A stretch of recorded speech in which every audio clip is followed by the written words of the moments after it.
আষাঢ়ে বাদল নামে নদী ভর বড়। এই মুহূর্তে নদী ভরেছে কিনা জানি না, তবে রাস্তা কিন্তু বৃষ্টির পানিতে ভরে একাকার। হ্যাঁ, আষাঢ় মাসে আপনি রৌদ্রোজ্জ্বল আবহাওয়া থেকে বের হবেন আর যে বৃষ্টি আপনার গায়ে আসবে না, এটা চিন্তা করা বোকামি। ঠিক তেমনই আমি কিন্তু যখন বের হলাম তখন প্রচণ্ড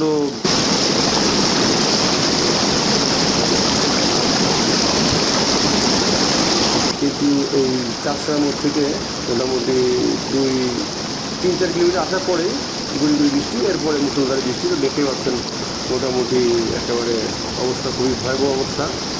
এই জনমানব শূন্য এলাকা, কারণ বৃষ্টির কারণে অঝোর বৃষ্টি ঝরছে। বড় গাড়ি যেগুলা রাস্তা দিয়ে চলতে পারে তারা ছাড়া অন্য কোনো গাড়ি নেই। দেখতে পাচ্ছেন রাস্তার পাশে মোটরসাইকেল আরোহীগণ তাদের মোটরসাইকেল নিরাপদে পার্কিং করে দাঁড়িয়ে আছে।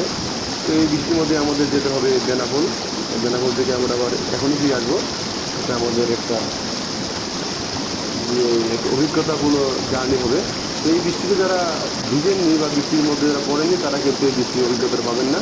আজকে কিন্তু এই বৃষ্টির ফুল ফিলিংসটা, ফুল অভিজ্ঞতাটা পেয়ে গেলাম। তো আমরা এখন যাচ্ছি বেনাপোলের উদ্দেশ্যে।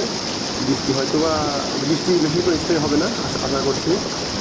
তো দেখা হচ্ছে সামনে যে রৌদ্রোজ্জ্বল আবহাওয়া পেয়েই আমরা আবার ফিরে আসবো। আপাতত বিদায় নিচ্ছি। আসসালামু আলাইকুম রহমতুল্লাহি ওয়া বারাকাতুহু। ভালো থাকবে সবাই।